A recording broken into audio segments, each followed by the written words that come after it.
Welcome to On Trial, starring Mark Radulich, also starring Sean Comer. Hope you're ready, Hollywood, because you're on trial.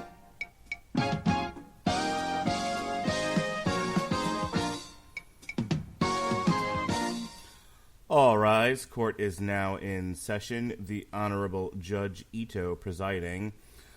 This is On Trial.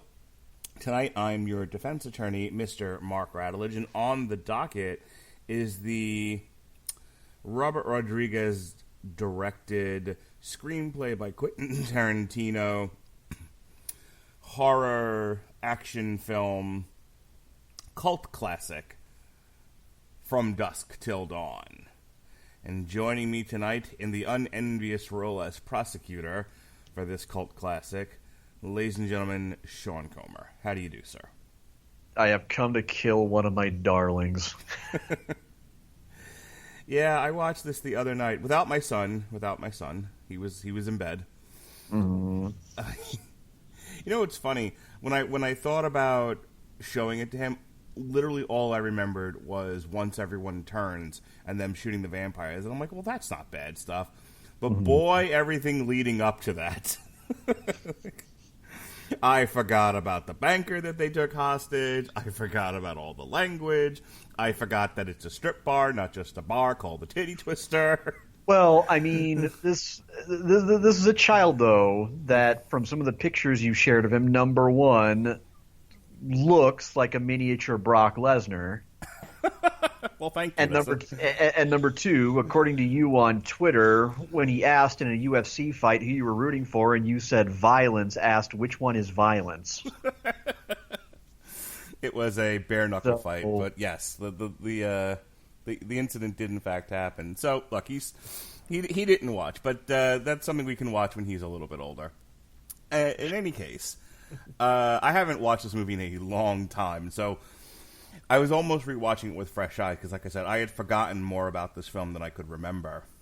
And in case it needed to be said outright, this is not for children. No. This should definitely be enjoyed by anyone in double-digit ages, for sure. But it is such a fun movie, and even though I'm in the role of defending it tonight, I really did try to look at it critically, and I'm curious to hear what your prosecution's going to be, because as I watched it, I kept thinking to myself, like, it's a little uneven, but it's supposed to be a B vampire movie. That's kind of how they go. My case against this movie is as thin as fine prosciutto, my man. Oh, boy. Well, let's get to it then. What are your notes tonight, sir? All right. Well, funny enough, although Quentin Tarantino had already made a name for himself by this point, first with Reservoir Dogs and then with Pulp Fiction, producer Robert Kurtzman hired this as actually the acclaimed auteur's first paid writing assignment. This was the first time he had actually been hired on by somebody else to write a movie. And in the beginning, Universal Pictures was eyeing this not as a standalone flick, but as the follow-up to Tales from the Crypt, Demon Knight. It was going to be the second of a proposed trilogy, but instead they went in another direction, and they took one look at, Dennis Miller and saw money signs, and so we got Bordello of Blood. Sure. Don't ask. Oh boy, oh boy, is this both a Quentin Tarantino and a Robert Rodriguez movie?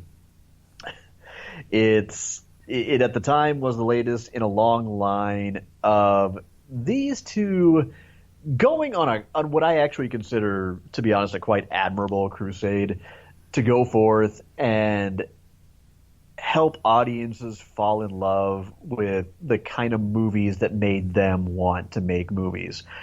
And that was a lot of the grim and grittiest of 70s grindhouse cinema and horror. And I really have nothing against that. I mean, write what you know. Make something based on what influences you. Take something that really draws you in and find a way to make it your own. And that's something that these two find a way to do, albeit sometimes with a little too much aping. But they sought to make the kind of vampire action flick they would have wanted to see as teens and 20-somethings. But in particular, the Tarantino earmarks that it carries. There's Big Kahuna Burger. There's Seth Gecko spouting the line, "All right, Ramblers, let's get rambling." It was the first appearance of recurring character Earl McGraw, who would later show up in Kill Bill, Planet Terror, and Death Proof, as well as, I believe, the second or third of the two direct-to-video prequels. And on Robert Rodriguez's side, there's a mention of Chongo Beer, the Sex Machine's cock gun are both kind of winked at in. They're both referenced rather in the 1995 film Desperado, which came out just a year prior. There's a little tip of the cap to John Carpenter. The El Rey, the Sanctuary, they frequently refer to as kind of a reference to the 1958 noir crime novel The Getaway by Jim Thompson, which you got to think big influence on both of them. If you take a look at Scott's T-shirt, it reads Precinct 13, which is a salute to John Carpenter's 1976 favorite, Assault on Precinct 13. It overall actually did pretty well for a movie of its kind in theaters. It's grossed $10.2 million in the U.S. on the weekend of its premiere, January 17th, 1996. Won the box office that week. However, the very next it dropped to third because despite grossing roughly $4.9 million, it took a bit of a bongo beating at the hands of Mr. Holland's Opus and Bed of Roses. But when the dust settled, when all was said and done on a skimpy, damn near anorexic budget of $19 million, it's ultimately earned $59.3 million worldwide, which continues the some of Robert Rodriguez's most glorious hallmarks, and that is he makes his movies cheap. He does a lot of it's very DIY. They come in cheap, on time, under budget, usually at or under budget, and they generally turn a profit. I mean, nobody is ever going to mistake him for Howard Hawks or Martin Scorsese, but you got to admit, when the man has a good idea, he's an ATM. As for kind of latter-day considerations, it was a hit at the box office and became a cult favorite after it left theaters. On Rotten Tomatoes, it's got a 63% rating based on 48 critics surveyed, so mostly positive reviews. Average of 6 out of 10. The consensus sums it up: a pulpy crime drama vampire film hybrid from dusk till dawn is an uneven but often deliriously enjoyable B movie. Metacritic is decidedly less kind. It's based on. It's got an average score of 52 out of 100 based on 14 reviews. But if you head over to CinemaScore, audiences give the film an average of a B minus. So, I mean, like a lot of other genre movies, you kind of have to put the critics in their warm, safe, comfy box where they will bitch up a storm about movies like this right up until somebody pays them fuck you money to make a movie like this. What? I defy you. Tell me I'm wrong. No, I'm with you. Yeah, Martin Scorsese goes from talking shit for years about comic book movies to right up until he gets him some of that sweet DC Warner Brothers cash coochie. Then all of a sudden it's no, I just have a problem with Marvel movies. Yeah, well, okay, Marty. Look, just a second on him. This is one of those guys who just wishes the movie-going audience would go see art house films and that sort of thing. But they've never in large quantities, not enough to keep a studio afloat, done that. Yeah, well, you know what? Marty has also been making the same fucking movie for the last 20 years and coasting on it. So I really don't want to hear about it, Taxi Driver. Yeah, well, his latest is on Netflix, which tells you a lot about where his kinds of movies are going. Though I will say this, I also read an article recently where the future of Star Wars movies may be streaming only. So, welcome to the future, everybody. No, don't bother leaving your house. Well, and I mean, granted, I will admit, yes, a lot of people could say the same thing about Tarantino and Rodriguez that I just griped about with Marty for basically now running out of old white man gets rich by unscrupulous means and comes to bad end stories. But the difference being, at least for the most part, Tarantino and Rodriguez's movies are fun to watch. If you look at the most successful movies ever, and even if you take away the comic book movies, for the long time, 1 and 1A were Avatar, which was a shit movie, and Titanic, which was fine, but they had in their own rights, in very different ways, mass appeal qualities. Mm-hmm. And it's like, at some point, as somebody who makes film, you either make your peace with that, or maybe find something else to do, because that's just the way it is. I think what irritates me about him complaining about the Marvel thing is he feels like the kind, like, if he wasn't Martin Scorsese, he'd just be some angry guy on Twitter bitching. But because he's Martin Scorsese, people are like paying more attention to it and giving it a degree of credence. It's like, yeah, but you're A, whining at something that's been like this for decades now. B, it isn't just Marvel movies. This didn't just happen with the Avengers. No, it did, and you're absolutely right. He would be little more than bait for our good friend Benjamin J. Cologne to bust out the classic old man yells at cloud.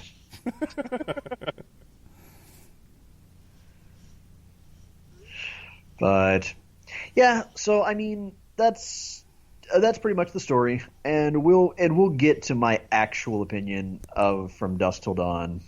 But first, before I launch painfully into attempting to criticize this, go ahead and let fly with those plot deets. Oh, so this is so complicated. We have fugitive bank robbers take a hostage. One of them kills, and presumably, because he is in fact a sex offender, sexually assaults, though you don't see anything, so it's sort of left to your imagination. No, it says right in the thing. Raped and murdered a bank clerk they take hostage. Fantastic.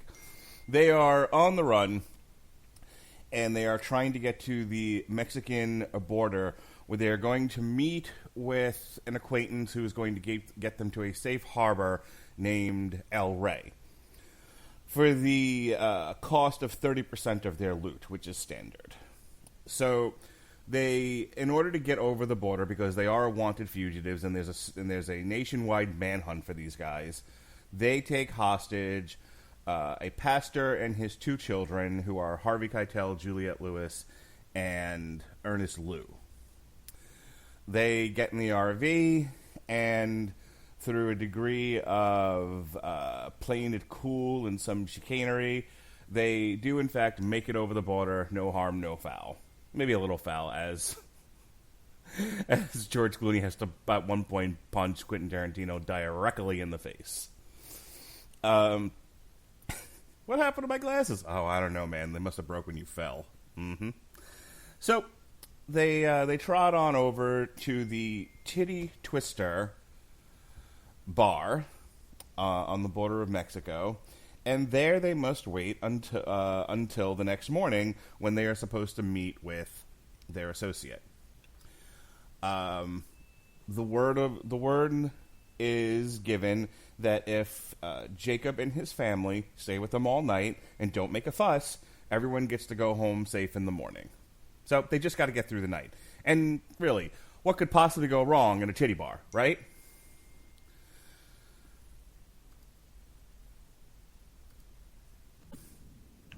However, things do in fact go wrong, because number one, as they try to get into the bar, they are nearly barred entry, and they beat up Cheech Marin, who has one of the great monologues in the history of film.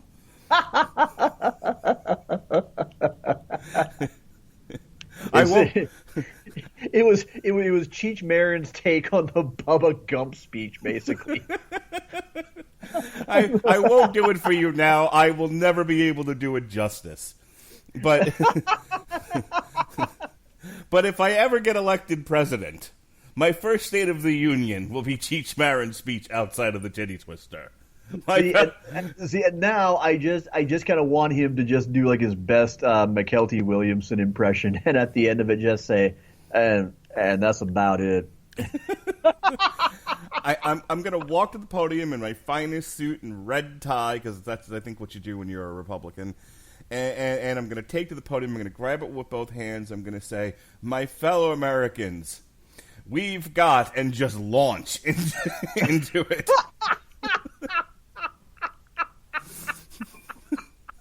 And to a horrified gallery, I will say, if you can find pussy we don't have, fuck it, and walk away.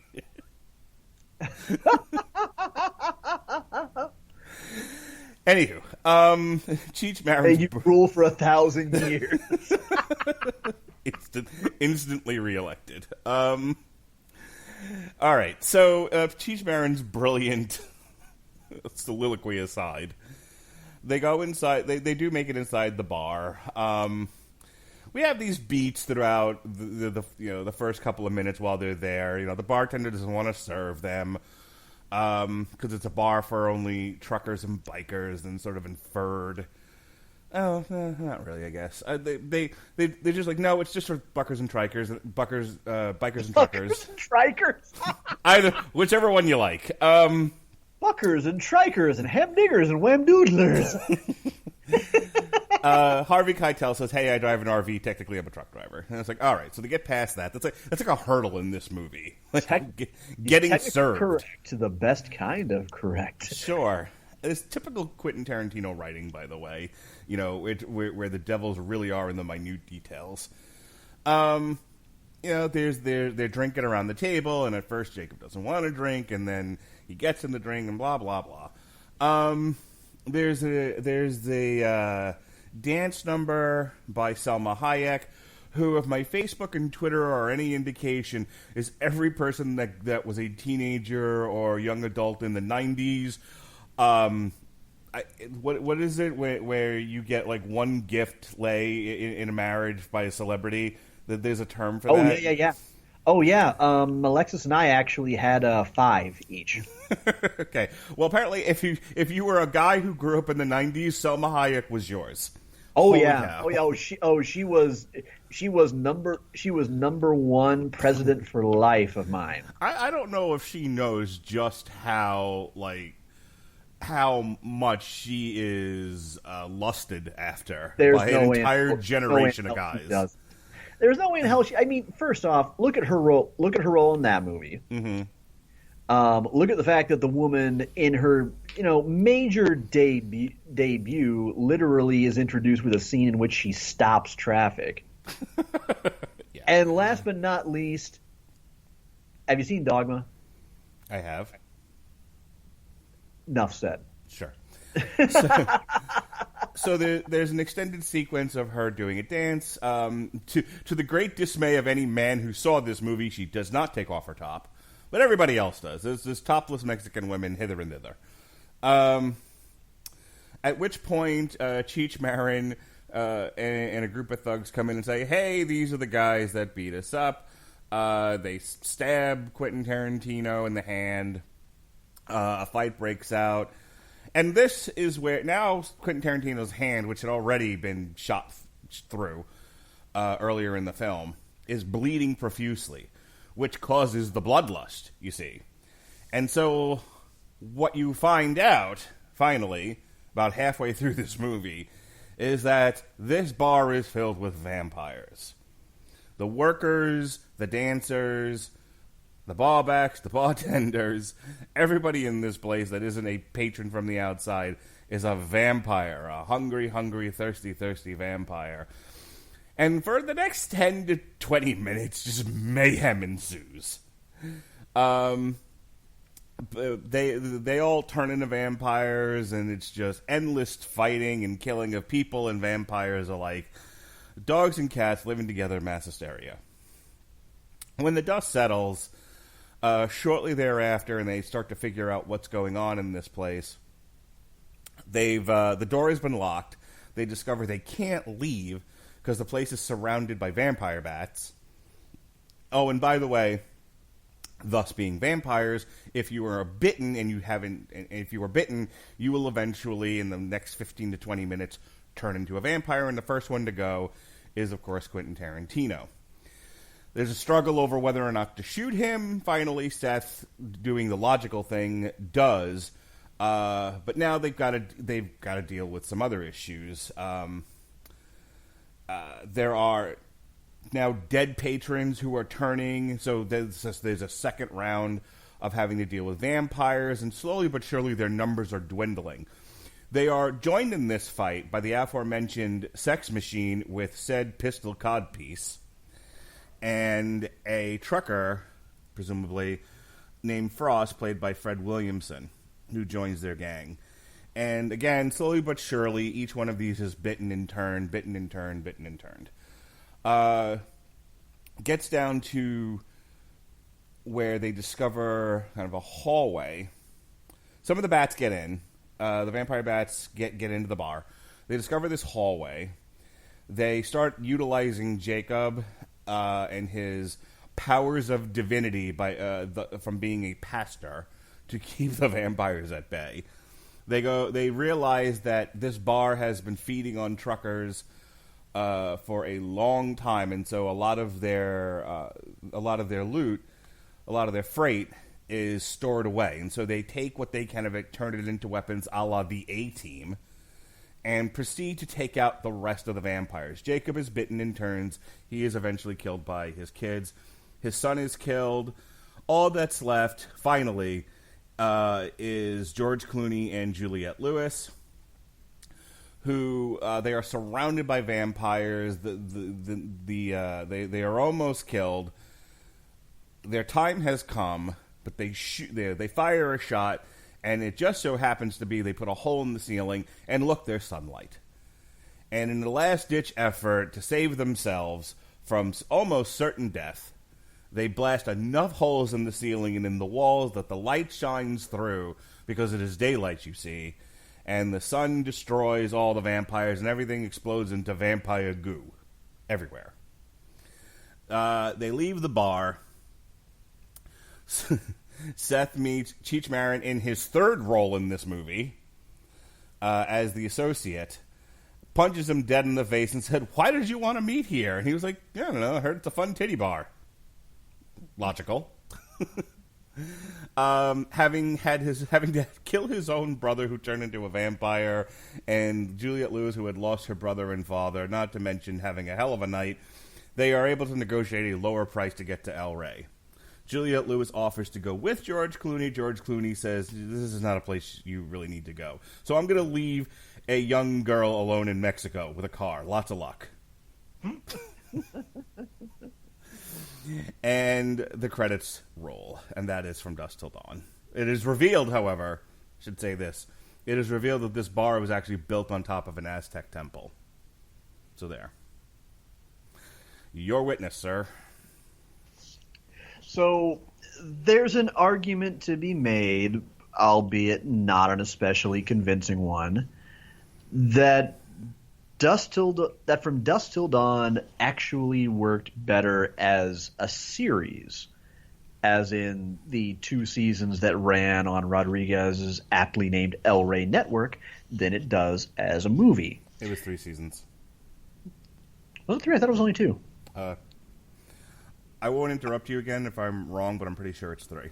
No. I don't mind you interrupting me if I'm wrong. I only get irritated if you're kind of trampling my points or a joke I'm trying to make.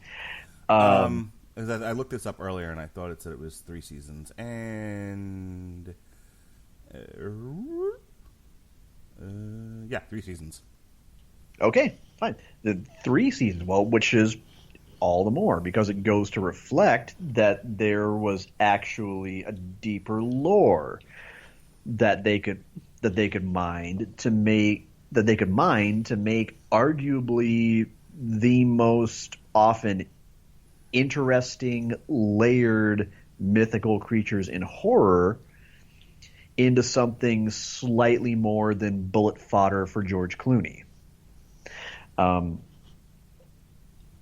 It goes much deeper into, well, first off, turning Satanica Pandemonium from just woohoo Salma Hayek's lady bits into an actual fully fleshed out character.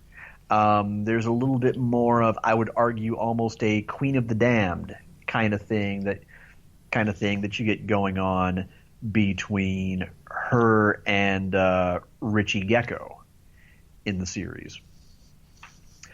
But that being said, we don't get that here. We just kind of get the mostly straight to the chase grindhouse route, which when you see at the end that the titty twister was built atop this semi-buried Aztec temple, feels like a little bit of a waste.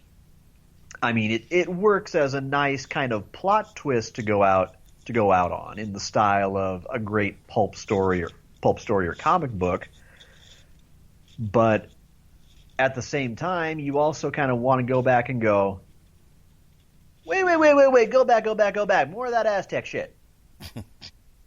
What? Don't just show me that and walk away. Don't you just feed me crumbs. You give me the whole damn cake, mister. But alas, that would only be explored into vastly lesser prequels to much less effect. And it's kind of that much sadder when you consider that might have been a better use of the movie's time than its terribly uneven pacing. I mean, if you really look at it, much the way that the Grindhouse theatrical double feature of Death Proof and Planet Terror was one movie made by Robert Rodriguez and one movie by Quentin Tarantino, you could say that it's almost like Quentin Tarantino made half this movie and Robert Rodriguez made the other half. Because the first half is very much Tarantino. Yeah, it is. talky, it's funny, but it's slower paced. It's a slow burn. The second half is bullet booby bukkake. It is pretty much nothing but a solid 45 minutes or so of bloodsuckers, gunplay, Tom Savini using his dick cannon to blow holes in things, Tito and Tarantula soundtrack that absolutely fucking goddamn slaps. Boobs, bullets, boobs, blood, bullets, blood, boobs. Roll credits. And, those aren't necessarily bad things. It's just that it's like watching two movies in one. And it just kind of leaves you jarred by the whiplash effect. That there's really not necessarily a whole lot of plot that develops after the first half of the movie is spent trying to set up plot. It's just first half of the movie, stuff happens. Nothing that happened in the first half of the movie might as well matter because, we got to get to the stuff Robert knows people actually came to this movie to see. So it's something that the series really did kind of well. I mean, granted, no one is ever going to mistake From Dusk Till Dawn the series for Buffy the Vampire Slayer in terms of character development, but you at least get things that build a little bit more gradually. Hell, we even get Jake fucking Busey actually explaining how the character comes to be known as Sex Machine. I mean, it's a kind of stupid explanation. It's basically a pun on Deus Ex Machina, but is still an explanation. They managed to make Richie Gecko into almost a kind of sympathetic character. So, I mean, again, there's something there. And yeah, Selma really goes to waste after what was a pretty solid performance, not just as very obvious eye candy in Desperado, but some actually halfway decent acting. And in this, she's just resorted to Bikini Python Lady. No, I mean, you obviously have a woman who can mine some gold, here, and that's kind of all there is to her. You're not even going to kind of let her, pardon the pun, but vamp a little bit and actually kind of show her devious side. I mean, it's one thing that actually kind of disappointed me when I saw this the first time. I was sort of hoping we were going to get a little bit more of her than we did. I mean, otherwise, as far as the actual performances go, speaking of a waste, I mean, granted, we're not going for merchant ivory here, but at the same time, you got a cast that includes Harvey Keitel, Quentin Tarantino, George Clooney, Juliette Lewis, Salma Hayek, Cheech Marin, Danny Trejo, Tom Savini, Fred Williamson, Michael Parks, John Saxon, Kelly Preston, and just not much to any of it. And that's surprising given how character and dialogue driven Tarantino movies typically are. And the second half, most of them are just kind of relegated to mostly being either bullet sponges or vampire Happy Meals with legs.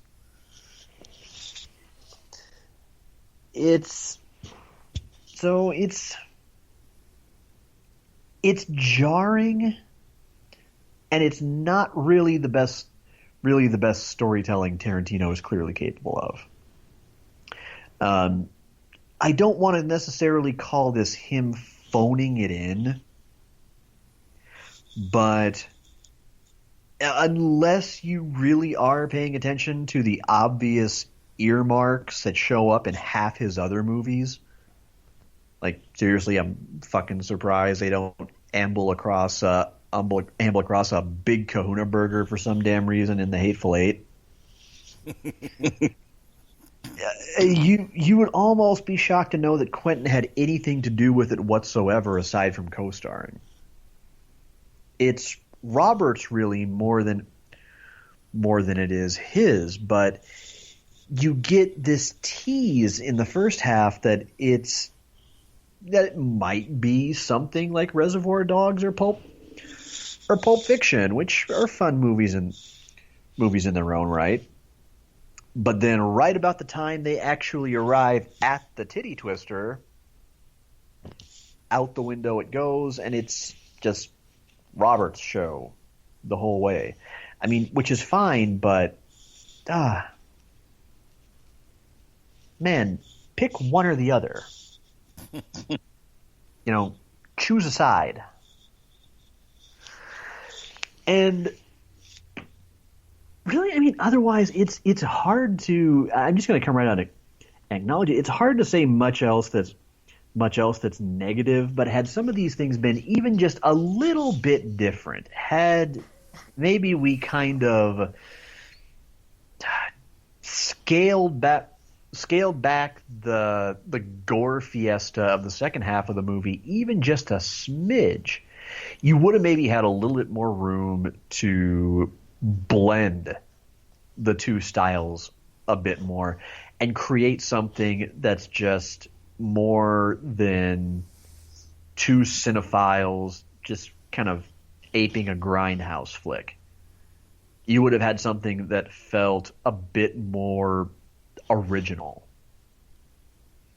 and it kind of takes its obvious DNA and evolves a little bit from it. It branches a little bit more. Instead, it just kind of feels like grindhouse inbreeding. This family tree don't branch. And believe it or not, for the time being, that's about all I got as far as criticism. All right. So let me get in here and talk about this movie. Sean and I joked about how the heavy lifting was going to be to prosecute this, because the defense of this movie is almost obvious, but I think there are some things that need to be talked about. Let me go to the performances, because I found that argument to be an interesting one. Selma Hayek is wasted. And here's the thing. Everybody did an excellent job of doing what they were given as a role. And I understand there's a series that explores some of this, but that's not what we're talking about. We're talking about this movie. And in this movie, this is kind of the George Clooney show. George Clooney has the most dialogue. He has the most to do in a movie that is extremely simple. Like, basically, once they get to the bar, it's a one look. I can see why this was not, the budget on this was pretty low, because they're not changing locations anymore. They are just in the bar, and there's not a whole lot to this bar. It's kind of one big room and then the storage room, and that's it. It's not like a Aliens versus Predator, where you're running around this giant temple and there's different bits to it, different set pieces. It's literally just this bar, and they're kind of having to deal with different waves and what they're made of. A wave of nondescript vampires that looked like humans 2 minutes ago. A wave of your friends and family who have been turned, and then finally a wave of naked vampire bats coming at you. So saying that, George Clooney carries this movie with ease. You know, he gets a lot of crap for his role in Batman and Robin, but George Clooney's not a bad actor. You know, say what you will about him personally, that's not what we're here to discuss. George Clooney can act, and he has got charm for days. He's almost got a smarmy, punch you in the face kind of a charm, but that just might be me projecting. I don't know how people feel about George Clooney, you know, beyond that, but he owns any room that he walks into. He has that kind of vibe. And this movie really does succeed or fail on his shoulders, and I think he holds it up really, really well. Quentin Tarantino, who's sort of a nebbish psychopath, like it's a weird role because he's kind of shy and nerdy, but he's also a murdering, rapist, liar, sociopath. You know, Quentin Tarantino, not known for his acting. When he's in his own movies, you know, he usually offs himself pretty early on. Like in Reservoir Dogs, you know, being a good example, he has the one bit at the beginning in the diner, and then shortly thereafter, he's no longer in the picture. I think he does a good job of creating a character who you don't necessarily cheer for, but you're at least interested in seeing what happens. He rides that line of villainy really, really well, where he's clearly not a good character, but you want to see what happens with him next. You're not just outright cheering for him to be eaten by vampires. You're not depressed when it happens, but still. And then everybody else, you know, you have the preacher who's lost his faith in Harvey Keitel. This is not a bombastic part. And he's not, you know, and he's not playing it with a lot of bombast. He's playing it with, you know, not to mention he's also a character who's in a hostage situation with 2 children. So he's intense when he has to be, and the few times that he's got to like turn it up a notch or two. But he doesn't go crazy. He's not chewing scenery. He's not all over the place. They don't really give Juliette Lewis and Henry Liu anything to, Ernest Liu, a whole lot to do in the movie. They're just kind of there to either be eaten or shoot things. But they carry it off well. I don't believe they're reading off, you know, cards, you know, off camera. And so, you know, that brings us back to when I started with this, Selma Hayek. You know, the line, well, why didn't they use her more? They didn't need to. The point of this movie is, and Sean used the word jarring. It's supposed to be jarring. That's the point. What this movie lacks in plot, and boy does it ever, it makes up for in the fact that this is supposed to be an experiential event that you're watching. Because they're taking you on this trip, right? This is a hostage movie, right? You've got these bank robbers, and they're doing bank robbery things, and they've got hostages, and, you know, and at the point that they get to the bar, their story is kind of over. They've won. And a whole thing could be, you know, and I want to say, like, some of the other From Dusk Till Dawn stuff actually explores what all happened that got them to that point. That is a whole other chapter in the book. When you get to the bar, the whole story changes. What you're watching changes. That's why, you know, Sean said, well, it's jarring as if that's a bad thing. No. You need to be jarred as an audience in order to get what this picture is supposed to be doing.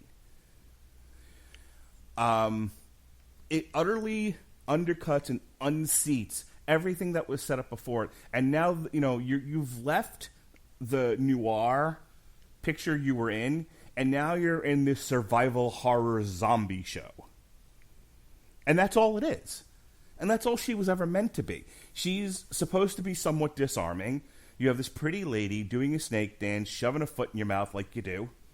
And then, whoop, she's a vampire. And everyone's a vampire, and oh shit, you're in the hornet's nest. And the movie kind of goes in an utterly different direction from that point. The fact that you as an audience member do feel like, you know, you walked into a dimly lit room with candlelight, you know, and place settings for a romantic dinner, and somebody turned a fire hose in your face, That's what's supposed to be happening. That's the idea. So that's that. There's other obvious things about it. For the 90s, this was pretty good special effects, especially on a low budget. So the vampires are kind of over the top and fun to look at. They're not overly gross. It's an interesting take on vampires as monsters because again, vampires, when you say vampires, you get like the Lost Boys vampires, the Twilight vampires, then you have these monster vampires. Vampires mean a lot of different things, especially to a lot of different people. So this was a fun concept because it wasn't just vampires. This was a monster movie, essentially, a monster zombie movie. So I thought they did a good job with that. In as far as taking one setting and trying to do as much with it as you can, creating internal hurdles. I mean, you could say that, Jesus Christ, it's just fighting wave after wave of these things until the very end, and until the movie runs out of film. But in less deft hands, it wouldn't have worked. This works. They find the right combination of things that are happening to keep things going, to keep the plot moving forward.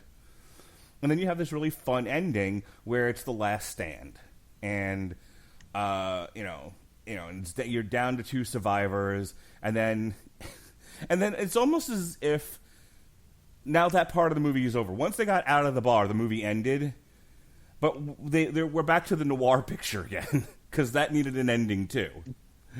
Of Seth, like. Yeah, obviously what informs that whole conversation is everything that happened in the bar, but it's like, we're done with that now. We have to get back to the fact that we're still criminals here on the run who need a place to go.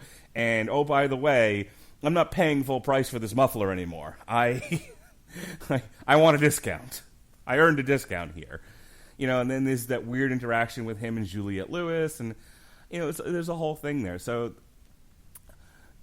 From Dusk Till Dawn, I think, for what it's trying to do, which is get you going in one direction, quick shift to something utterly different, have mayhem ensue, and then shift you back again to conclude the movie, really does succeed. I don't think there's a lot to criticize here, unless you're trying to reframe the movie into something it was never meant to be in the first place. Your final rebuttal, if any? Not much. I don't know that I would necessarily say I'm trying to reframe it as something else, just that it feels like they walked right past a lot of opportunities to do just a little bit more. Let me ask you a question. In a movie like this, which is supposed to be a modern take on the B movie, does fleshing out of characters really have a place? Because I've watched a lot of B movies. I think one of our early Twitter conversations followed my watching of nude nuns with big guns. Oh, God, I remember that one. And I'm just going to say, the nude nuns didn't have a lot of fleshing out. The nasty Mexican drug lords, not a lot of character development there. I'm just saying. But there's nothing wrong with taking what's meant to be just kind of a small, showy part, and when you have somebody with charisma like Salma Hayek's, you kind of maybe just kind of go, maybe we could have a little more. We could have a little more fun with this than we are. Yeah, granted, I get it. It's kind of the mayhem of a fight inside a phone booth when it comes to the very narrow setting. But at the same time, as you said, it feels like you kind of have to kind of force the endings to both movies together when they really don't necessarily belong together. And admittedly, I'm reaching quite a bit because, yeah, I do unabashedly love this movie. It is some of the most fun I have ever had with an action flick. So much so that when it came time to discuss it, I didn't even need to rewatch it. I've seen it that many times. I love it I love it that much. I just kind of had to take my given opinion of it and simply turn it on its head. But if you lose the beginning, if you lose the elongated chat between the liquor store clerk and the sheriff, yeah. Either edit it down to maybe a minute or so instead of the hour and a half it takes to get through that conversation. And you get right to them hiding in the liquor store and dealing with that. Maybe speed that up a little bit. Maybe you can spare a few minutes to give Salma Hayek a little bit more. But I don't disagree that some of this could have been fleshed out a little. But on the other hand, it's like the movie as roller coaster argument. There comes a point where there are certain movies that are just taking you on a trip, and you should enjoy the trip, and you don't need a tremendous amount of fleshing out to enjoy dips and turns and whoop-de-doos. Well, and I could have also gone the completely sarcastic route with my criticism and just said, how dare this movie step outside the box of what is expected of vampires? Yeah. I want grim and gothic and elegant and sparkly. Ooh, don't say sparkly. I'll say sparkly if I want to say sparkly. But at the same time, it's what I just kind of realized this could be compared to. It's almost like a movie-length version of a latter season episode of Supernatural. Okay. Just you have an outlandish plot centered in one setting. Everything can kind of be resolved. Everything's kind of fairly quick and to the point, right down to its resolution. Again, this is a concept that really I think worked better in a different way as a TV series. Yeah, but then I think your mission statement utterly changes, because I'm actually interested in watching the TV series to see the lore behind it and how we all got to the place that we got to in this film. But that's not the mission statement of the film, I think. No, it's allow me to reframe my own statement. It works in kind of both formats. It's a surprisingly malleable concept, because as a movie, yeah, you can set it up as this 90-minute popcorn gritty thrill ride. And it works. It is just that. It is super fun. But if you walked in going, I tend to prefer movies with a little more story, a little more plot, a little more character development, a little more sense and sensibility, for lack of three better words, then Robert Rodriguez more or less turned around and said, "Hey, hold my chongo." It's kind of like Star Trek. And he gave you a series where he went, "Oh, okay, you basically want me to go a Buffy route with this." So all right. It's kind of like Star Trek, especially the old Kirk movies and the 60s TV show, where obviously the show, for its time, it didn't do a tremendous amount of this, but there was the ability to take it in any direction they wanted and do some exploration. There was certainly, in the million episodes of Star Trek, there were opportunities to do some interesting character studies with the other crew members besides Kirk and Spock. But then you have a movie like Wrath of Khan, which works as a cinematic feature, and you can go back and forth with that. I mean, throughout the years of Star Trek, depending on whose hands it was in and what they were doing with it, Star Trek worked on film. Star Trek obviously works as a television show. It really just depends on what is the stated goal. And I think that's true of From Dusk Till Dawn. When the stated goal is, I want to do an ode to '70s era grindhouse vampire schlock. Okay, mission accomplished. Yep. I want to do a series that takes that vampire schlock and says, what other directions can we go with this? What can we look at? What character studies can we do? Okay, well, that also works as a show. Mm. See, and again, it's not unlike Buffy. The movie version, the one that started it all, was kind of Joss Whedon compromising on wanting to make a movie in the tone of what the TV show would eventually become. But the studio wanting something else entirely.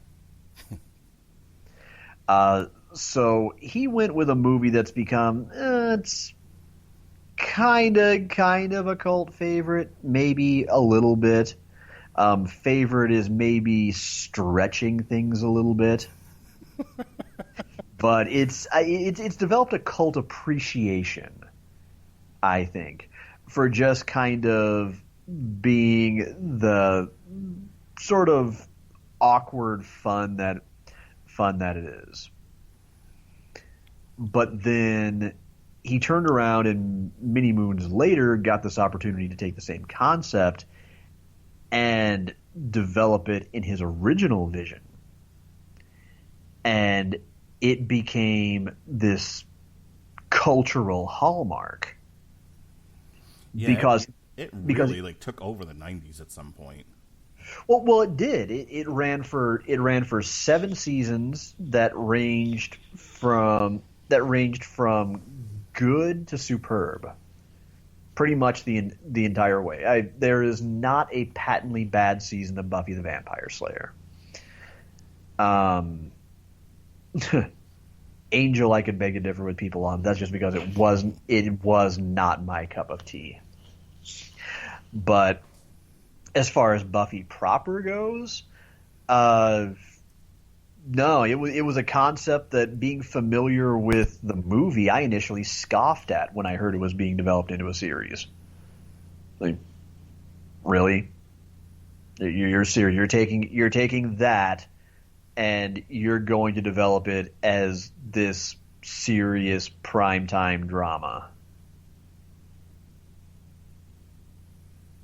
You are made of stupid. Your idea is stupid. Your face is stupid.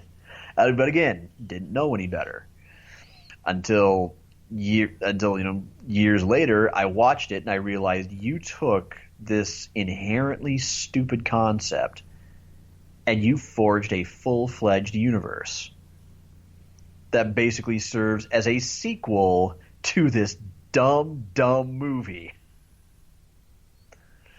And obviously, From Dusk Till Dawn was not nearly as successful as Buffy. Not trying to say that, but it's the same concept of taking something very narrow and finding some kind of innovative ways to expand upon it. So that's it. That's my take on From Dusk Till Dawn. See the original. Don't bother with the prequels. Just don't. Nobody hates themselves enough to waste 3 hours of their lives. It's funny. Yeah, that's part of why I think we decided to just do an on trial on this instead of trying to do a long road to ruin for the whole stupid thing, because you have such a great piece of business from the original From Dusk Till Dawn, and then 2 unnecessary sequels. This would be the Crow Show all over again, and I just don't want to. Ugh. I don't want to do that again. As much fun as we had with The Crow. Yeah, a series of diminishing returns. All right, tonight myself and Jesse will review Lacuna Coil Black Anima.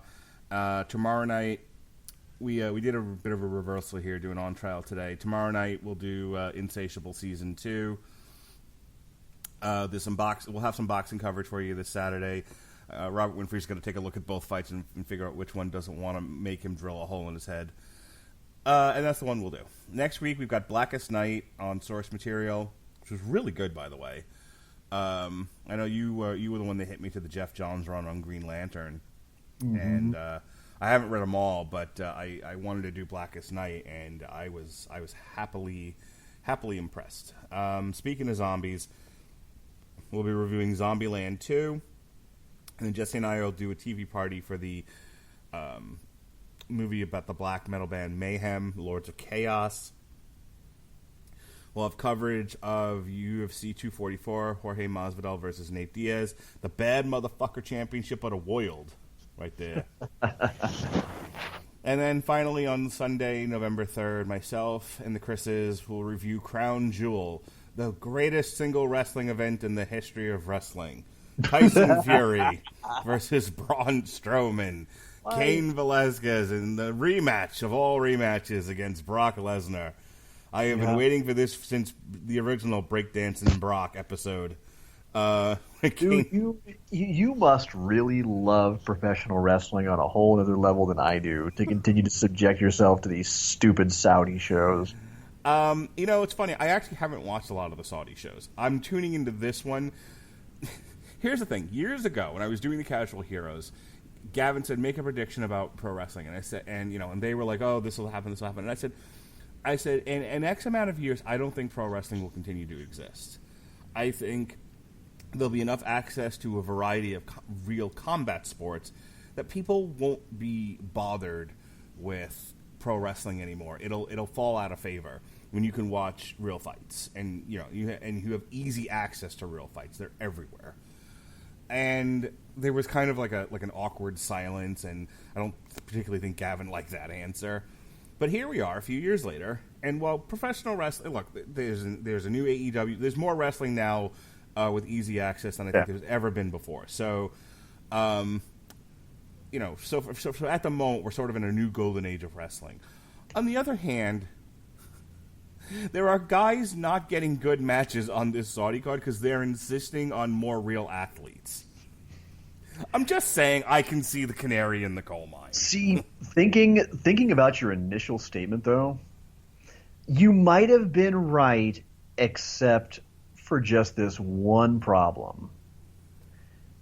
Boxing has never been able to get out of its own goddamn way in terms of increasing its accessibility. I have said since the days when I was an ardent MMA fan, before it turned into the ungodly, nonsensical circus that it's become ever since the Fox deal, that the one good thing about that is there are so many ways that I can watch MMA for free, without having to pay exorbitant pay-per-view costs. Boxing's problem is pay-per-view is what it has always insisted on stubbornly sticking to. And not only that, but making each pay-per-view so ungodly fucking expensive. Well, there's more, depending on where you look, there's more boxing, accessible boxing now off pay-per-view than there was. I mean, now, granted, it's not free. You have DAZN, which is a monthly fee, and you have ESPN Plus. Not to mention, you have PBC and Top Rank, who outside of any kind of paid subscription format, are doing shows on Fox. They've had a couple of national broadcasts on Fox for the past year or so. Top Rank's had a couple of regular ESPN fights. A lot of the stuff takes place like in the middle of the day because it's over in Europe. So your point is valid, but if you want to watch free boxing, it's now more available than it ever has been. Yeah, I would beg to differ with that slightly, because you use the term quite a few. Well, the thing is, I look back on boxing when I was a kid, and on USA you had Tuesday night fights. Right. You had a shit ton more boxing. Yeah, ESPN used to have like a Friday night. Just general, widely available ESPN channels, as opposed to their streaming services. Yeah, ESPN had a weekly series for a while, Showtime. well, I don't know if we're going to count Showtime and HBO in this, but they both ran like an up and comers boxing show. Okay, but if you want to go back even further than that, Wide World of Sports at one point had a lot of boxing. Now, granted, I know that I'm talking about shows that are no longer a thing, but the problem with that being is that at the same time, boxing promoters, just at a time when people started having less disposable income, that was when they decided to really ratchet up the pay-per-view rates through the roof, when pay-per-view was fucking dying. Like, it was it wasn't on its last breath, but it was like being made comfortable in hospice to live out its last days. That, and it was also doing it at a time when, and granted, I get that fighter safety is a concern, but when actual thrilling action fights were kind of going the way of the dodo. I mean, I get that Pat loves the sweet science, and to each their own, but Floyd Mayweather fights were some of the most boring fucking bouts I've ever watched. You are not alone in thinking that way. Either way, there's a part of me that wants to watch Crown Jewel because I think it's going to end up being a shit show, and I want to kind of be there for it. And not the shit show that like Goldberg versus Undertaker was. That I had no interest in. You know, these two ends sort of limp-dicking their way through a match that everyone said was categorically horrible. And I don't need to see any more DX reunions, and these have all been the Saudi shows before. This, however, I think where I'm at with this is the fact that you have this roster of a zillion guys in the WWE, and the Saudis like, no, boxers, MMA fighters, that's who we want. Put them in the ring. See, and the thing is, I find hilarious. And the thing is, Kane is the one that I truly feel for, because Tyson Fury, this is a one-off for him. This is a sideshow. This is a sideshow payday. Sure. He comes in, trudges his way through a worked bout, collects, fuck you, bloody oil money, and gets to just walk away back to his familiar sport, where it's not a big deal that he dipped a toe into professional wrestling. Because it's kind of acknowledged, Tyson did it, Mayweather did it, Holyfield did it. Yeah, going way, way back. Muhammad Ali did it several times. To each their own. Welcome back. Let us never speak of the shortcut again. It's a one-off for him. But with Kane, I get the impression, based on the fact that he also, prior to this, kind of started to kind of get his legs in. He wrestled a couple of AAA. Yeah, he wrestled a couple of big time AAA shows. I wasn't sure it was AAA or CMLL. Who actually seems to have an interest in kind of maybe making something in pro wrestling now that I think he realizes the writing's on the wall, and his days as an MMA demigod are pretty much over. And instead, he's being put in this awkward position where instead of being able to be just introduced and kind of being able to sort of develop a character and kind of develop a storyline in the company. Yeah, he's not Matt Riddle. He doesn't get to be Matt Riddle. No. Well, and Riddle went to the Indies. Yeah. And actually went from seeming like, MMA guy wants a quick buck, to somebody who actually committed to the craft. He was more Shayna Baszler than Ronda Rousey. Right.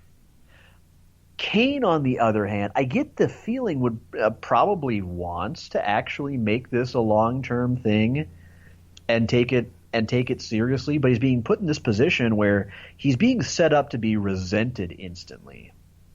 And to where he's going to catch all kinds of shit because after just a handful of matches in AAA, here he is in this gigantic Middle Eastern stadium, in the main event up against Brock Lesnar for the WWE Championship, in a match that, let's face it, Brock is not the guy you put in there to carry a newblet. I was going to say, yeah, good thing that this guy with limited wrestling experience is going to be in there with someone to really take care of him, like Brock Lesnar. Yeah, there was that time in the business where, okay, let's look at Goldberg. When Goldberg broke in with WCW, yeah, the matches were short, they were squashes, but he was also in there with good mechanics who could sell, hold his hand, rein him in a little bit if needed, high regal, and make sure that he didn't shit the bed. You're putting Kane in there with the guy that took one look at John Moxley with all the ideas he had for their WrestleMania match and just said, Bork suplex. Yeah. So we're going to cover it because, like I said, in a very trollish, just, sense, I'm going to have myself a time with Crown Jewel, and it needs to be talked about. So that's it. That's all for my plugs. Tell them about your stream there, Daddy-O.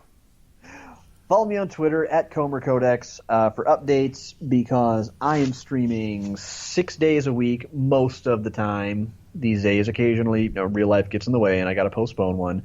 Tonight, I'm going to be on from 7 p.m. Central Time until 10 p.m. Central Time, playing, I would say, Lady Jebber, up till 11 p.m. So I'm being told by my girlfriend to extend my stream by an hour. 7 p.m. Central Time to 11 p.m. Central Time. Really redundant. Just say Central Time one more time, Sean. Just one more fucking time. Playing, I would say, probably toss-up between either Overwatch or Dead by Daylight, depending on what I feel like this evening. More than likely, it's going to be Overwatch. Spoilers.